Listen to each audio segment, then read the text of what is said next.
Hello, मेरा नाम है अभिषेक और स्वागत करता हूं बच्चों आप सभी का हमारे इस खूबसूरत से प्यारे से प्लेटफॉर्म पे जिसका नाम है जेआर कॉलेज। तो यार कैसे हो आप सभी लोग? आई होप आप लोग एकदम बढ़िया होंगे, आप लोगों की पढ़ाई एकदम बढ़िया चल रही है बच्चों। तो जैसा कि आपको पता है बच्चों, आप लोगों के कुछ दिनों में सीईटी के एग्जाम्स हैं, ठीक है। बहुत सारे बच्चे अलग अलग शिफ्ट में सीईटी के एग्जाम दे रहे होंगे, सही है।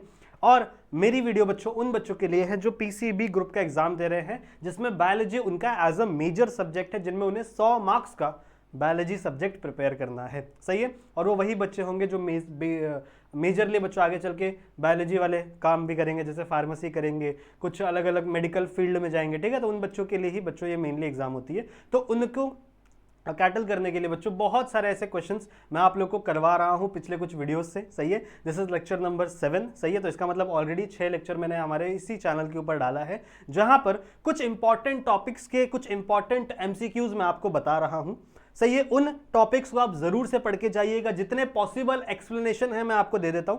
जो भी मैं आपको आज एमसीक्यूज दिखाऊंगा या फिर इसके पहले जितने भी मैं आपको एमसीक्यूज पढ़ा रहा हूं, उसका पूरा का पूरा एक्सप्लेनेशन मैं आप लोग को बताता हूं, सही है। ताकि उस टॉपिक के ऊपर से कोई भी दूसरा कोई क्वेश्चन आ जाए तो आप उसे आराम से कैटल कर सके, आराम से उसे पढ़ सके। समझ में आई बात? ठीक है। तो इस वीडियो में भी हम लोग यही करने वाले हैं बच्चों। इस वीडियो में भी हम लोग 5 से 6 एमसीक्यूज को स्टडी करेंगे। ज्यादा बड़ी वीडियो हम लोग बना नहीं रहे बच्चों, 15 से 20 मिनट की वीडियो बनेगी, सही है। जहां पर कुछ क्वेश्चंस मैं आप लोग को सॉल्व कराऊंगा, उसके बारे में कुछ बेसिक चीजें समझाऊंगा।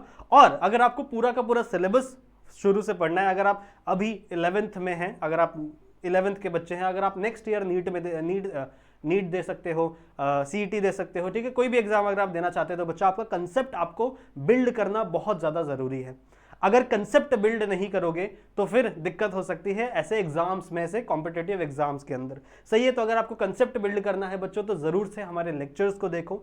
हर एक लेक्चर में मैंने हर एक लेसन के हर एक टॉपिक को मैंने एकदम डिटेल में एक लेक्चर बाय लेक्चर एक एक चीजें मैंने पढ़ाई हुई है, सही है। तो जरूर से उन सारी चीजों को देखिए, सही है, और अपने कंसेप्ट को बिल्ड करिए, ठीक है। चलेगा? तो आ जाओ बच्चों, शुरू करते हैं आज की इस वीडियो को, जहां पे हम लोग कुछ इंपॉर्टेंट क्वेश्चंस हम लोग डिस्कस कर रहे हैं फॉर एमएचटी सीईटी के बच्चों के लिए, ठीक है, बायोलॉजी सब्जेक्ट का। और ये बच्चों किस ग्रुप के लिए है? पीसीबी ग्रुप के लिए। And this is lecture number 7। तो इसका मतलब ऑलरेडी हमारे 6 लेक्चर प्रेजेंट है, तो जरूर से उनको भी देखिएगा अगर नहीं देखा होगा तो। और आ जाओ, सबसे पहले हम लोग जंप करते हैं बच्चों पहले क्वेश्चन की तरफ। अब देखो, पहला क्वेश्चन आसान क्वेश्चन है। क्या है बच्चों? क्या लिखा हुआ है? स्पाइसी फूड, ठीक है। अब आप लोग का प्रिय, ठीक है, आप चाइनीज खाते हो, वड़ा पाव खाते हो, अलग अलग चीजें ना। तो स्पाइसी फूड या फिर एंजाइटी, अगर आपको एंजाइटी हो रही है, घबराहट हो रही है, या फिर इनएडिक्वेट एंजाइम सिक्रीशन, मतलब अगर आपके बॉडी में एंजाइम्स का सिक्रीशन नहीं हो, ठीक है। अब ये डाइजेस्टिव एंजाइम्स की ही बात हो रही है, पर यहां पे डायरेक्टली आपको बताया नहीं जाएगा, वरना आपको आंसर पहले ही पता चल जाएगा ना, ठीक है। तो या फिर अगर आप बहुत ज्यादा स्पाइसी फूड खा लो, बहुत ही तीखा तीखा फूड खा लो, चटपटा फूड खा लो, ठीक है, या फिर आपको बहुत ज्यादा एंजाइटी हो रही हो उस कंडीशन में, या फिर आपके एंजाइम्स अच्छे से सिक्रीट नहीं कर रहे हो, तो उस कंडीशन में आपको क्या हो सकता है? चलिए बताइए, ठीक है। क्या आपको इंडाइजेशन होगा, क्या आपको जॉन्डिस होगा, क्या आपको क्वाशीरकोर होगा, और क्या आपको डायरिया होगा? तो ऑब्वियसली बच्चों सिंपल सी बात है, जॉन्डिस तो नहीं होगा। भाई मुझे घबराहट हो रही है, भाई मुझे मैं जब स्पाइसी फूड खा लूंगा तो जॉन्डिस हो जाएगा? नहीं यार, वो बैक्टीरिया उसके अंदर होनी चाहिए तभी जॉन्डिस होगा, समझ रहे हो? ऐसे नहीं होगा। क्या मुझे डायरिया हो जाएगा? नहीं। क्या मुझे क्वाशीर, अब ये मुझे ही नहीं पता ये क्या होता है बच्चों। तो actually the correct option is indigestion, ठीक है। तो कभी कभी आपकी गट फीलिंग जो कहती है that is the answer. Indigestion हो जाएगा मतलब आपका खाना पचेगा नहीं, आपका खाना बिल्कुल अच्छी तरीके से नहीं पचेगा। या फिर कभी कभी इसमें एक और चीज डाल सकते हो कि हम लोग खाना खाने के बाद लेट जाते हैं। बहुत सारे लोग होते हैं जो खाना खाने के बाद ऐसे पड़ जाते हैं एक जगह पे, ठीक है। तो खाना खाने के बाद अगर आप लेट जाओगे तो भी डाइजेशन प्रॉपर नहीं होता, क्योंकि जब आप कोई भी चीज खा रहे हो ना बच्चों, तो वो ईसोफेगस के थ्रू आपके स्टमक के अंदर जा रहा है। अब अगर आप खाना खाते ही लेट गए तो आपका ईसोफेगस नीचे की तरफ मूव ही नहीं करेगा, बिकॉज वो किसके इन्फ्लुएंस में वर्क करता है बच्चों? ग्रेविटी के। ग्रेविटी रहती तभी तो वो नीचे की तरफ जा रहा है ना। ग्रेविटी की वजह से आपका ईसोफेगस में जो फूड है वो नीचे की तरफ जा रहा है, सही बात है। तो अगर आप लेट गए तो वो फूड नीचे की तरफ जाना ही बंद कर देगा, इससे भी बहुत ज्यादा इनडाइजेशन होता है। क्लियर है? समझ में आ गया? तो this is the correct option, that is indigestion. Clear है? समझ में आ गया? Okay, very good. चलो अगले सवाल पे चलते हैं। अगला सवाल बहुत ही इंटरेस्टिंग सवाल है बच्चों। Fossils of Ramapithecus were found in dash, किस जगह पे रामापिथिकस का फॉसिल मिला था? अब अगर आपको याद हो तो मैंने आपको ह्यूमन एवोल्यूशन पढ़ाया है क्लास 12 चैप्टर नंबर 5, ठीक है, origin and evolution of life, जहां पे एवोल्यूशन के अंदर बच्चों मैंने ह्यूमन एवोल्यूशन आपको पढ़ाया था कि सबसे पहले थे ड्रायोपिथिकस। ड्रायोपिथिकस मतलब मंकी जैसे ऑर्गेनिज्म, ठीक है, मंकी जैसे दिखते थे, जो हमारे पर दादा थे ना, वो ड्रायोपिथिकस थे, ठीक है। तो ड्रायोपिथिकस से दो ऑर्गेनिजम्स बने, एक आपके मंकी वंकी एप बन गए और एक आपके बने बच्चों Ramapithecus which is more like human, समझ लो, जिससे आगे चल के ह्यूमन का फॉर्मेशन होने वाला था। तो फिर रामापिथिकस बना, फिर रामापिथिकस से ऑस्ट्रेलोपिथिकस बना, ऑस्ट्रेलोपिथिकस से बच्चों होमो हैबिलिस, होमो इरेक्टस, ऐसे करते करते आज का ह्यूमन बीइंग बना है।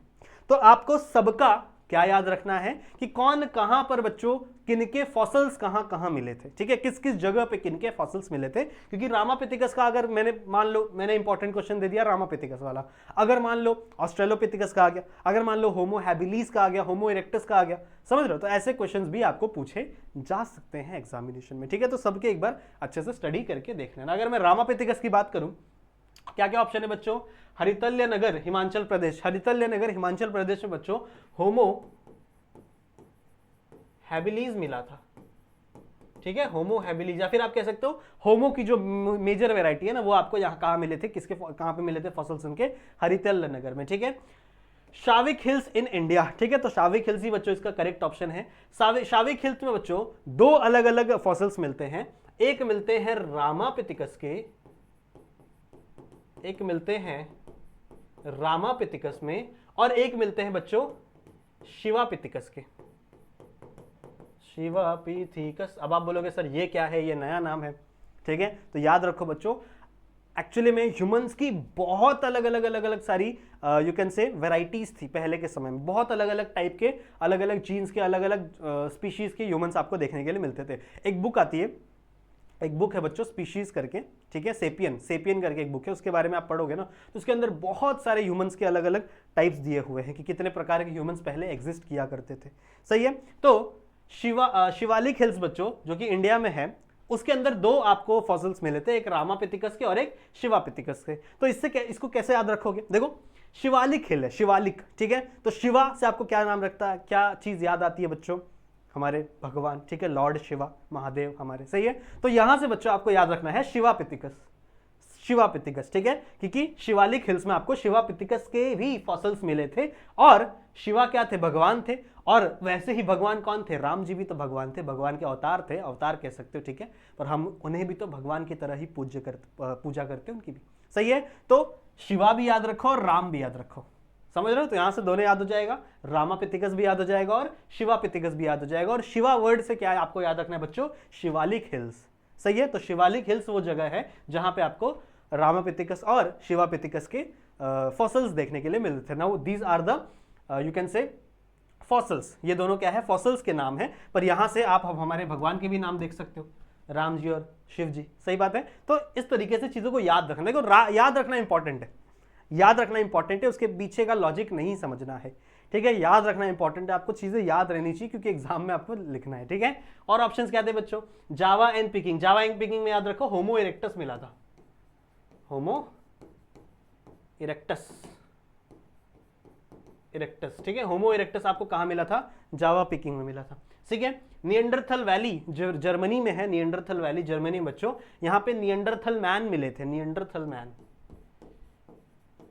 निएंडरथल मैन, ठीक है। तो निएंडरथल मैन कहां मिले थे, निएंडरथल वैली में, ये याद रखना आसान है, निएंडरथल वैली में निएंडरथल मैन मिले थे। जावा एंड पीकिंग में कौन मिला था बच्चों, होमो इरेक्टस, ठीक है। शिवालिक हिल में क्या याद रखोगे, शिवालिक हिल से, शिवालिक हिल्स तो मतलब शिवाजी, शिवाजी मतलब हमारे भगवान शिव जी, ठीक है, शिवाजी नहीं, शिव जी हमारे भगवान, ठीक है। तो शिव जैसे भगवान है वैसे ही राम जी भी क्या है, भगवान है, तो उससे ही आप रामापिथिकस भी याद रखोगे। तो रामा और शिवा, दो फॉसिल्स आपको, ह्यूमंस के फॉसिल्स आपको कहाँ मिले थे, शिवालिक हिल्स में। और आपके हरितल्य नगर में क्या मिला था, जनरली होमो हैबिलिस ही मिला था, पर जनरली इसको बोलते हैं कि होमो ऑर्गेनिजम्स मिले थे, ठीक है, होमो वैरायटी के सारे ऑर्गेनिजम्स आपको, उनके फॉसिल्स आपको हरितल्य नगर में मिले थे, ठीक है। तो ये चीजें याद हो जाएंगी, ये चीजें आपको याद करनी पड़ेंगी बच्चों। जावा एंड पिकिंग में याद रखना होमो इरेक्टस मिला था, ठीक है, क्लियर है, क्लियर है, समझ में आ गया, वेरी गुड। चलिए अगले क्वेश्चन पे चलते हैं। अगला क्वेश्चन बहुत बड़ा क्वेश्चन है बहुत बड़ा क्वेश्चन दिख रहा है ना, क्या होगा भाई इसका आंसर, जरा बताइए क्या लिखा हुआ, चलो पढ़ो, फटाफट पढ़ो मेरे साथ। Give a diagrammatic, given a diagrammatic representation. अब डायग्राम कहाँ है, डायग्राम यहाँ है, मैंने अगले पेज पे बनाया बच्चों क्योंकि डायग्राम की जगह ही नहीं थी वहां पे। So given a diagrammatic representation of double circulation, double circulation का एक डायग्रामेटिक रिप्रेजेंटेशन यहां पे दिया हुआ है, ठीक है, इन ह्यूमन, इंसानों के अंदर का, सही बात है। Identify the correct match with respect to blood vessel, हमको एक करेक्ट मैच ढूंढना है with respect to blood vessel and type of blood they carry, मतलब उसके अंदर किस टाइप का ब्लड कैरी करता है। तो ये एक ब्लड वेसल है, क्या ये इस ब्लड को कैरी करती है, मतलब ब्लड वेसल अलग अलग प्रकार के होते हैं ना बच्चों, आर्टरी होती है, वेन्स होती है, इसी तरह ब्लड भी अलग अलग प्रकार के, ब्लड के अंदर प्रकार क्या है, एक डीऑक्सीजनेटेड ब्लड और एक ऑक्सीजनेटेड ब्लड, अगर मैं डबल सर्कुलेशन की बात करूं, ठीक है। तो यहां पे 4 स्टेटमेंट दिया गया है and you have to choose कि कौन सा स्टेटमेंट सही है और कौन सा स्टेटमेंट गलत है, ठीक है, कौन सा स्टेटमेंट सही है और कौन सा स्टेटमेंट गलत है बच्चों, वो आपको बताना है। क्लियर है, क्लियर है, ठीक है। अब इसको समझते हैं, आइए इस डायग्राम के थ्रू समझते हैं, या फिर इस डायग्राम को भूल जाओ, हम लोग अपना डायग्राम बनाएंगे और हम अपने डायग्राम में समझेंगे। मान लो मैंने इधर हार्ट बना दिया, for example this is my heart, मेरा हार्ट, मेरा दिल, ठीक है। हार्ट हमारा कितने चेंबर का होता है बच्चों, 4 चेंबर का होता है। ये आपका राइट साइड, ये आपका लेफ्ट साइड, क्यों भाई सर उल्टा क्यों बना रहे हो, ये तो लेफ्ट है ये तो राइट है ना, नहीं बच्चों, जिसके हार्ट को हम लोग स्टडी कर रहे हैं वो आपसे उल्टा लेटा हुआ है, अपोजिट लेटा हुआ है ना, इसलिए हम लोग इसको लेफ्ट राइट लिखते हैं, ठीक है। ये आपका राइट साइड है तो ये राइट एट्रियम, ये लेफ्ट एट्रियम, इसी तरीके से बच्चों ये राइट वेंट्रिकल, ये लेफ्ट वेंट्रिकल। क्लियर है, ये आपका हार्ट, ये 4 चेंबर ऑफ योर हार्ट है, ठीक है। अब होता क्या है, देखो होता क्या है, जैसे मान लो यहां पे मैंने बना दिया लंग्स, ठीक है, यहां पे मैंने बना दिया लंग्स और यहां पे मैंने बना दिया बच्चों बॉडी ऑर्गन, और यू कैन से बॉडी के सेल्स, जिनको क्या चाहिए, ऑक्सीजन की जरूरत है, जिनको किसकी जरूरत है बच्चों, ऑक्सीजन की जरूरत है। अब यहां से जो ब्लड वेसल जाएगी, या ध्यान से देखो, यहां से मान लो एक ब्लड वेसल है, जो बॉडी सेल्स की तरफ से जा रही है बच्चों, ये ब्लड कैसी होगी, क्या ये ब्लड ऑक्सीजनेटेड होगी, क्या ये ब्लड डीऑक्सीजनेटेड होगी। ऑब्वियसली बच्चों ये जो ब्लड होगी ये डीऑक्सीजनेटेड ब्लड होगी, ये जो ब्लड होगी बच्चों ये डीऑक्सीजनेटेड ब्लड होगी। वाई, बिकॉज ये अपना सारा ऑक्सीजन, सारा नहीं देती वैसे तो थोड़ा ही देती है, ठीक है, पर आप कह सकते हो कि अपना ऑक्सीजन ये किसको दे दी है, इसने अपना ऑक्सीजन किसको दे दिया है बच्चों, ब्लड के सेल्स को दे दिया है। तो अगर इसने अपना सारा ऑक्सीजन इस ब्लड के सेल्स को दे दिया तो ये ब्लड क्या हो गई, डीऑक्सीजनेटेड ब्लड हो गई, और ये ब्लड रिसीव होती है, ये ब्लड रिसीव होती है कहां पर, राइट एट्रियम में। कहां पर रिसीव होती है बच्चों, राइट एट्रियम में। तो राइट एट्रियम का काम क्या है, राइट एट्रियम का काम क्या है, to receive a deoxygenated blood. So this blood is deoxy blood, यहां लिख दूं डीऑक्सी ब्लड, अब मैं पूरा नहीं लिख रहा हूं लेकिन आप लोगों को समझ में आ जाएगा, this is deoxy blood.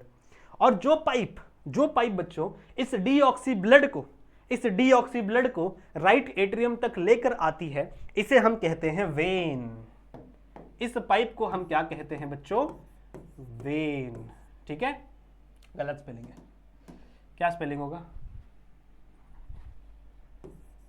VEIN ना, स्पेलिंग भूल जाता हूं मैं, वेन है, वेन, हाँ वेन, सही है। अब 2 प्रकार की वेन है एक्चुअली, देखो छोटे वेन मिलते जब हार्ट तक पहुंचती है ना तो वो वेन बहुत बड़ी हो जाती है, तो उसे आप वेना कावा कहते हैं, वेना कावा, ठीक है। तो जो वेना कावा नीचे से आता है उसे इंफीरियर वेना कावा कहते हैं, जो वेना कावा ऊपर से आता है उसे सुपीरियर वेना कावा कहते हैं, सही बात है ना, क्योंकि ऊपर में जो जितने सेल्स है उनको भी ऑक्सीजन की जरूरत है, नीचे जितने सेल्स है उनको भी ऑक्सीजन की जरूरत है। तो नीचे से जो डीऑक्सीजनेटेड ब्लड जो वेन लेके आ रही है उसको बोलते हैं इंफीरियर वेना कावा, ठीक है।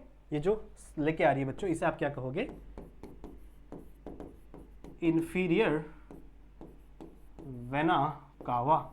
वेना कावा क्यों कह रहे हैं, because it is a when, सही बात है। तो ये वेन है बच्चों, इट इज अ वेन, और ये कौन सा ब्लड कैरी करती है, डीऑक्सीजनेटेड ब्लड कैरी करती है, और ये ब्लड किसके पास लेकर आती है बच्चों, आपके राइट एट्रियम के पास। सही बात है, सही बात है, ठीक है, ठीक है, चलो समझ में आ गया। अब ब्लड किसके पास आ गया, राइट एट्रियम के पास। राइट एट्रियम से ब्लड जाता है राइट वेंट्रिकल के पास, ये जो ब्लड आया था राइट एट्रियम के पास वो जाता है किसके पास, राइट वेंट्रिकल के पास, और ये ब्लड राइट वेंट्रिकल पंप कर देता है किसके पास, लंग्स के पास, ठीक है। तो ये ब्लड ये ब्लड ऐसे करके यहां से बच्चों किसके पास चला गया, अब लंग्स के पास चला गया। ठीक है, अब ये ब्लड किसके पास चला गया बच्चों, लंग्स के पास। क्या ये ब्लड ऑक्सीजनेटेड है, नहीं, अभी तक ये ब्लड बच्चों ऑक्सीजनेटेड नहीं है। क्यों नहीं है, बिकॉज ऑक्सीजन कौन देगा, लंग्स देगा ना बच्चों, ये लंग्स के पास ऑक्सीजन है ना, इसके पास ऑक्सीजन स्टोर्ड है, तो अभी तक ये ब्लड क्या है बच्चों, डीऑक्सीजनेटेड। और अब ये जो पाइप है ना, ये पाइप, इसको हम कहेंगे पल्मोनरी आर्टरी। ठीक है, मैं सिखाऊंगा आपको, याद कैसे रखना मैं सिखाऊंगा। अब इस पाइप को, ये वाली पाइप जो हार्ट से निकल के लंग्स की तरफ जा रही है, इस पाइप को हम लोग कहेंगे पल्मोनरी आर्टरी। ठीक है, ठीक है, समझ में आ गया, आर्टरी, यस, नाउ करेक्ट। ठीक है, so this is pulmonary artery and pulmonary artery क्या लेके घूम रही है बच्चों, डीऑक्सीजनेटेड ब्लड। सही बात है, तो पल्मोनरी आर्टरी के पास क्या है, डीऑक्सी ब्लड। लिख दें, खाली डीऑक्सी लिख देता हूं। ठीक है, डीऑक्सी ब्लड है बच्चों किसके पास, पल्मोनरी आर्टरी के पास। यहां समझ में आ गया, ठीक है। अब नेक्स्ट क्या होगा, अब ये किसके पास पहुंच गए हैं, लंग्स के पास पहुंच गए हैं। लंग्स भाई साहब क्या करेगा, इसको ऑक्सीजन दे देगा। तो जैसे ही इसको ऑक्सीजन मिल गया, now this blood become oxygenated blood. Now this blood, इसके अंदर जो ब्लड है वो ब्लड क्या हो जाएगा बच्चों, oxygenated blood. Now this blood become oxygenated blood. और इस ब्लड को, ये जो ऑक्सीजनेटेड ब्लड है ना बच्चों, ये चला जाएगा किसके पास, आपके लेफ्ट आर्टरी के पास। ठीक है, सॉरी, एट्रियम के पास। ये किसके पास चला जाएगा, आपके लेफ्ट एट्रियम के पास। और जो पाइप, जो ब्लड वेसल लंग से लेफ्ट एट्रियम तक ऑक्सीजनेटेड ब्लड लेकर आती है, उसको हम कहते हैं पल्मोनेरी वेन। उसे हम लोग क्या बोलते हैं बच्चों, पल्मोनेरी वेन कहते हैं। तो पल्मोनेरी ये जो शब्द है ना, ये हम लोग सिर्फ यहीं पे यूज करेंगे। जब आप लंग्स की तरफ जा रहे थे और लंग्स से वापस आ रहे थे, तभी हम लोग पल्मोनेरी ये शब्द को हम लोग यूज करेंगे, वरना हम लोग ये शब्द को यूज नहीं करेंगे। ओके, ठीक है, समझ में आ गया। आफ्टर दैट ये जो ऑक्सीजनेटेड ब्लड है, ये यहां से ट्रांसफर होगा किसके पास, लेफ्ट वेंट्रिकल के पास। एंड लेफ्ट वेंट्रिकल क्या कर देगा बच्चों, इसे पूरी तरीके से आपके वापस सेल्स के पास भेज देगा। और ये डीऑक्सीजनेटेड ब्लड है, सॉरी ऑक्सीजनेटेड ब्लड है, जो मैंने रेड कलर से बनाया है, ये ऑक्सीजनेटेड ब्लड है बच्चों। यहां लिख दूं, इट इज ऑक्सी ब्लड, समझ ना, डी ऑक्सी ब्लड। और ये जो लेके जा रहा है ना, ये जो पूरा का पूरा यू कैन से ब्लड लेके जा रहा है, इसको हम लोग कहेंगे आर्टरी। इसे हम क्या कहेंगे बच्चों, आर्टरी कहेंगे। समझ में आई बात। लेकिन ये बहुत, जब ये हार्ट से निकलती है ना, तो ये आर्टरी बहुत बड़ी होती है, बहुत चौड़ी होती है। तो इस चौड़ी सी आर्टरी को हम एओर्टा कहते हैं। इस चौड़ी सी आर्टरी को हम लोग क्या बोलते हैं, एओर्टा। आर्टरी तो छोटी छोटी भी होती है, जो आगे चल के आपकी बॉडी में छोटे छोटे डिवाइड हो जाती है ना, लेकिन वो आर्टरी एक जगह पे, एक जंक्शन पे बहुत बड़ी भी रहती है ना, पूरा का पूरा ब्लड कैरी करती है। तो बड़ी वाली आर्टरी को एओर्टा कहते हैं, और बाकी क्या है बच्चों, आपकी आर्टरी। अब आप बोलोगे सर कि आपका जो आर्टरी है वो ऑक्सीजनेटेड ब्लड कैरी करता है, पर यहां पे पल्मोनरी आर्टरी तो डीऑक्सीजनेटेड ब्लड कैरी करता है। दिक्कत है ना। फिर आप बोलोगे कि सर जो वेन है, when, this is the when, मैंने बताया था ना, वेन तो डीऑक्सी ब्लड कैरी करती है। वेन जो है वो डीऑक्सी ब्लड कैरी करती है, पर यहां पर आपकी when, this is the pulmonary vein, तो वेन क्या कर रही है, ऑक्सीजनेटेड ब्लड कैरी कर रही है। तो हम कैसे याद रखें, किस तरीके से याद रखें कि भाई यहां पे आर्टरी ही आएगी, यहां पे वेन ही आएगा, ये कैसे हम याद रखें। तो इसका याद रखने का एक बहुत ही सिंपल सा तरीका है, जो मैं आज आपको सिखाने वाला हूं, और आप किसी को बताना मत, ठीक है। इसको मैं छोटा कर रहा हूं, ये किसी काम का नहीं है, ये तो मैंने आपको पढ़ाई दी ऑलरेडी। देखो ये सब मैंने सिखा दिया, ये 1 2 3 4 ये सारी आर्टरी वेन के मैंने आपको नाम बता दिए। अब इसको याद कैसे करना है, देखो इसको याद आपको ऐसे करना है, आपको ये पल्मोनरी वल्मोनरी शब्द भूल जाओ। पल्मोनरी एक चीज याद रख लो कि जब आप लंग्स की तरफ जा रहे हो या फिर लंग्स से वापस आ रहे हो हार्ट की तरफ, तो आपको ये वर्ड पल्मोनरी लगाना है। पर जब भी आप लिखते हो आर्टरी, ठीक है, जब भी आप लिखते हो आर्टरी, तो आर्टरी से आप एक वर्ड याद करोगे, अवे। अवे क्या है, A for artery, A for away. जो ब्लड वेसल, ध्यान से सुनना मैं क्या बोल रहा हूं, जो ब्लड वेसल हार्ट से दूर जा रही है, अवे जा रही है, अवे मतलब होता है ना, गो अवे विथ मी, समझ रहे हो। तो जो अवे जा रही है, दूर जा रही है बच्चों, उसे हम आर्टरी कहते हैं। अब यहां पे देखो, हार्ट से दूर जा रही है ब्लड सेल की तरफ, तो ये आर्टरी। हार्ट से दूर जा रही है लंग्स की तरफ तो ये आर्टरी। याद रहेगा, याद रहेगा, सिर्फ जो लंग्स की तरफ जाती है उसमें पल्मोनरी वर्ड लगाना है और कुछ नहीं लगाना है। जो भी हार्ट की तरफ जाती है उसमें पल्मोनरी ये शब्द लगाना है और कोई भी शब्द नहीं लगाना, ठीक है। तो याद रहेगा, A for artery, A for away, जो चीज अवे जा रही है मतलब दूर जा रही है। तो जो हार्ट से दूर जा रहा है, अवे किससे जाना है, अवे किससे जाना है बच्चों, हार्ट से। अवे किससे जाना है, हार्ट से। जो मेरे हार्ट, तुम दूर हो जाओ, मेरे हार्ट से दूर हो जाओ, तो जो हार्ट से दूर जा रहा है, दूसरे की तरफ जा रहा है, उसे हम आर्टरी कहेंगे। तो ये भी हार्ट से बॉडी सेल्स की तरफ जा रहा है, देखो ये इस डायरेक्शन में जा रहा है ना, तो ये क्या हो गया आपका आर्टरी। बड़े आर्टरी को एओर्टा कहते हैं। और ये वाला देखो, ये हार्ट से लंग्स की तरफ जा रहा है, मतलब ये भी हार्ट से दूर जा रहा है, तो इसे हम लोग क्या कहेंगे, आर्टरी, ठीक है। वेन कैसे याद रखे सर, वेन कैसे याद रखें, तो वी से वेन याद रखो और वी से याद रखो वापस। आया आफत वापस, ठीक है। वापस, वापस मतलब क्या, आजा मेरे पास वापस, वापस आजा, वापस आजा। जो मेरे पास दूर गया था, पहले कोई बंदा मेरे साथ था, वो मेरे से दूर चला गया, अब वो वापस आ गया मेरे साथ, समझ रहे हो। तो जो हार्ट की तरफ आ रहा है, जो हार्ट की तरफ जा रहा है, उसे आप वेन कहोगे। तो देखो, बॉडी सेल से हार्ट की तरफ जा रही है ये वाली वेसल, तो इसे मैं क्या कहता हूं, वेन कहता हूं। लंग से, ठीक है, लंग से ये वेसल कहां जा रही है, हार्ट की तरफ जा रही है, तो इसे मैं क्या कहता हूं, वेन कहता हूं। तो जो ब्लड वेसल वापस आ रही है हार्ट की तरफ, वापस आना है किसकी तरफ बच्चों, हार्ट की तरफ आना है, उसे आप क्या कहोगे, वेन। जो दूर जा रही है, अवे जा रही है, उसे आप क्या कहोगे, आर्टरी। आई होप आपका डाउट क्लियर हो गया होगा। इसका स्क्रीनशॉट ले लो, if you want you can take the screenshot of this. Done, done है बच्चों। अब इसका आंसर कर सकते हो, देखो मैंने इतना सब समझा दिया, अब आई होप आप इसका आंसर कर दोगे, ठीक है। अब पढ़ो बच्चों, क्या लिखा है मैंने, pulmonary artery carries deoxygenated blood. क्या ये सही है, देखो, pulmonary artery, this is the pulmonary artery, this is the pulmonary artery, and pulmonary artery carries the deoxygenated blood, so it is correct, yes, so this statement is correct, okay. Pulmonary vein carries deoxygenated blood. Pulmonary vein, where is the pulmonary vein, this is the pulmonary vein, this is the pulmonary vein. What it carries, it carries the oxygenated blood, पर यहां पर क्या लिखा है, यहां पे deoxygenated blood लिखा है, so this is wrong, सही है, okay. इंफीरियर वेना कावा, देखो इंफीरियर सुपीरियर छोड़ दो, वेना कावा है ना, वेना कावा मतलब वेन, जो वापस आ रहा है हार्ट की तरफ, ठीक है।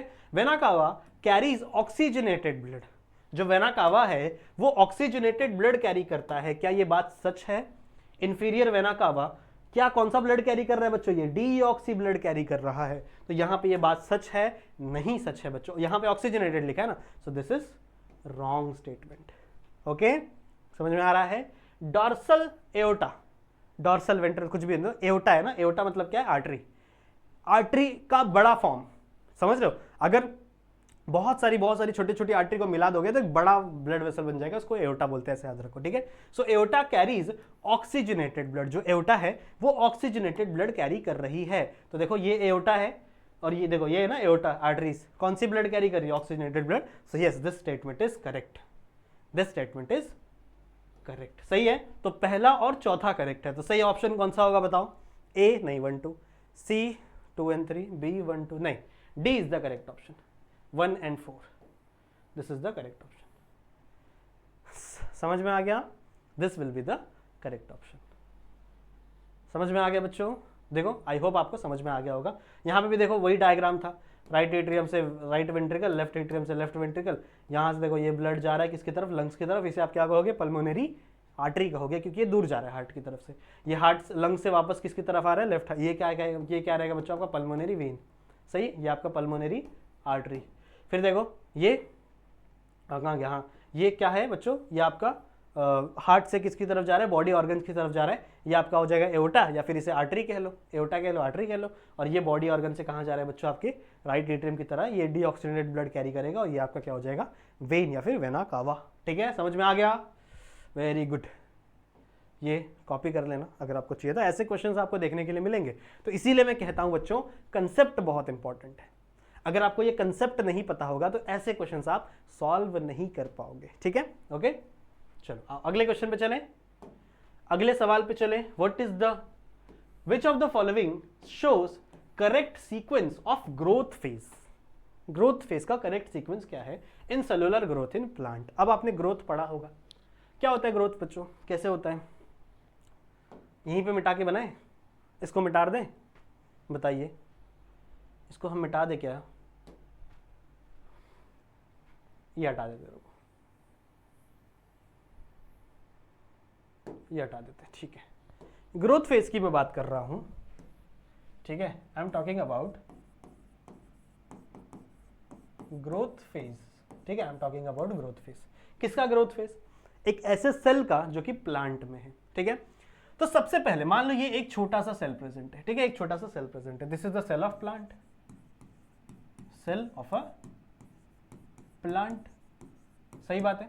सबसे पहले क्या होगा, what is the first thing which is happen here, सबसे पहले होगा बच्चों इसका डिवीजन, सबसे पहले क्या होगा बच्चों इसका डिवीजन, ठीक है। तो सबसे पहले this cell is going to divide, this cell is going to divide into 2 और मोर सेल्स, ठीक है। तो यहाँ पे एक सेल बन गया, यहाँ पे एक सेल बन गया, इस प्रोसेस को हम लोग कहते हैं बच्चों सेल डिवीजन, ठीक है। इस प्रोसेस को हम लोग क्या बोलते हैं, यहाँ पे आप डिवीजन लिख लो, सेल आप खुद से ऐड कर लेना क्योंकि सेल का डिवीजन हुआ है, सेल आपका डिवाइड हो गया, सो 2 सेल्स बन गए, दोनों आपके डॉटर सेल हैं, ठीक है। नाउ अब इस सेल का क्या होगा भाई, अब ये सेल का क्या होगा, इसके बाद इसका कुछ होना चाहिए ना, कलर ले लेते हैं दूसरा। अब इस सेल का शुरू होता है बच्चों इलॉन्गेशन, ए यार आधा कलर अलग ही चलता है, आधा अलग चलता है, इसका होगा अब इलॉन्गेशन। वाई इलॉन्गेशन, बच्चों सेल डिवाइड हुआ है तो बच्चा है, सेल जब डिवाइड हुआ है तो बच्चा, ऐसा याद करो कि आप एक बच्चा पैदा हो गया, ठीक है। तो जब बच्चा कब पैदा होगा, जब सेल डिवीजन होगा, फॉर एग्जाम्पल सेल डिवीजन हुआ, ये एक बेबी फॉर्म हो गया, बेबी, तो क्या ये पैदा होते ही मैच्योर हो जाएगा, नहीं, पैदा होते मैच्योर नहीं होगा, पहले इसका इलॉन्गेशन होगा, मतलब ये लंबा होगा, लंबा होता है ना, इंसान तो लंबा होता है ना, कुछ कुछ बच्चे हो जाते हैं छोटे छोटे, ठीक है कोई बात नहीं, ठीक है, मेरे दोस्त है छोटा सा रह गया बेचारा, क्या करे, पर कोई बात नहीं, ठीक है। तो बच्चे का क्या होता है, इलॉन्गेशन होता है, मतलब बच्चा बढ़ता है, तो इलॉन्गेशन होने के बाद सेल का साइज क्या हो जाएगा, मतलब बच्चे का मतलब सेल का साइज क्या हो जाएगा, बड़ा, ठीक है। उसके बाद नेक्स्ट क्या होगा, इलॉन्गेशन होने के बाद जब आपका सेल एक परफेक्ट साइज में पहुंच जाएगा, जैसा इंसानों भी होता है, एक परफेक्ट साइज में पहुंच जाता है इंसान, उसके बाद वो इंसान मैच्योर हो जाता है। तो सिमिलरली इसके अंदर मैच्योरेशन हो जाएगी, पर मैच्योरेशन किस प्रोसेस से होती है, डिफरेंशिएशन से होती है। किस प्रोसेस से होती है बच्चों, डिफरेंशिएशन, ठीक है। डिफरेंशिएशन वो प्रोसेस है जहां पे आपका एक सेल, जहां पे आपका बच्चों एक सेल मैच्योर सेल बन जाता है। कौन सा सेल बन जाता है, मैच्योर सेल बन जाता है। ये आपका ग्रो इलॉन्गेटेड सेल था, इलॉन्गेशन वाला सेल था, मतलब ग्रोइंग फेज में था। Now this will become your mature cell. तो मैच्योर किसकी वजह से हुआ, डिफरेंशिएशन की वजह से हुआ। अब आ जाओ इस वाले ऑप्शन पे और मुझे बता दो, अब तो इजी हो गया ना, अब तो मुझे बता सकते हो, अब तो मुझे बता सकते, देखो सबसे पहले होता है सेल डिवीजन, तो सेल डिवीजन कहां हो रहा है, ठीक है, इन दोनों में सेल डिवीजन हो रहा है। सेकंड स्टेप में क्या होता है, इलॉन्गेशन, इलॉन्गेशन कहां हो रहा है, यहां हो रहा है। उसके बाद यहां पे डिफरेंशिएशन हो रहा है। So option D is the correct option, option D is the correct option. Differentiation हुआ और फिर आपका सेल क्या हो गया, मैच्योर हो गया। पहले छोटा सा सेल था, जो पहले सेल था उसके बाद वो परमानेंट सेल में ये हो गया। मैच्योर सेल मतलब क्या होता है बच्चों, परमानेंट सेल, ठीक है, समझ में आ गई बात, okay, this is the easy one. Okay, अगला है बच्चों बहुत ही आसान question, tube feet are the organ for removal of waste material in. Tube feet एक ऐसा ऑर्गन है जो चलने के भी काम आता है और वेस्ट मटेरियल रिमूवल के भी काम आता है। किस में देखने के लिए मिलता है, ये 11th स्टैंडर्ड का क्वेश्चन है बच्चों, एनिमल क्लासिफिकेशन का, किंगडम एनिमेलिया का। इसमें जो ऑप्शन है बच्चों, एक्चुअली जो फाइलम से जिसके अंदर आपको ट्यूब फीट देखने के लिए मिलता है, which is the very famous phylum, जो है आपके इखाइनोडर्मेटा, ठीक है। इखाइनोडर्मेटा बच्चों वो फाइलम है जहां पर आपको देखने के लिए मिलते हैं ट्यूब फीट। इखाइनोडर्मेटा में क्या होता है, मान लो ये आपकी कोई इखाइनोडर्मेटा वाली ऑर्गेनिज्म है, इसके छोटे छोटे यहाँ पे ट्यूब लगे रहते हैं, ऐसे ऐसे छोटे छोटे, मतलब ये तो बहुत बड़ा हो गया, पर ऐसे छोटे छोटे छोटे इसके पूरे बॉडी पे क्या लगे रहते हैं, ट्यूब लगे रहते हैं। अब उस ट्यूब से ये चलता भी है, ऐसे करके सक्शन कर करके चलता भी है, और वहीं से ये अपने जितने भी you can say waste material है वो रिमूव करता है। तो इखाइनोडर्मेटा लिख देता हूं मैं यहाँ पे, इखाइनोडर्माटा या डर्मेटा जो भी बोलो, ये बच्चों वो फाइलम है, दिस इज द फाइलम जहां से आपको ट्यूब फीट ज़्यादातर देखने के लिए मिलती है। और आपको सिर्फ क्या बताना है कि इखाइनोडर्मेटा का मेंबर कौन सा है इसमें से, कौन सा है, स्टारफिश है। Starfish is the member of echinodermata, तो starfish is the correct option. Done है, समझ में आ गया बच्चों? So thank you so much. इतने ही क्वेश्चंस थे आज मेरे पास। ऐसे और भी वीडियोस अगर आपको चाहिए तो कमेंट करना, ऐसे और भी वीडियोस हम लोग लाते रहेंगे। Thank you so much. ठीक है, बाकी बहुत सारे वीडियो लेक्चर भी हम लोग बना रहे हैं, कोशिश कर रहे हैं बहुत सारी चीज़ें कंप्लीट करने की भी। तो ध्यान से वीडियोस को देखो, समझो, पढ़ो, ठीक है, और अच्छे से एग्जाम दो। All the very best to you for your examination. ठीक है, मैं मिलता हूँ बच्चों आप लोगों से ऐसी और वीडियो में जहाँ पे और भी हम लोग बातें करेंगे। तब तक के लिए आप अपना ध्यान रखिए and keep studying. Bye bye.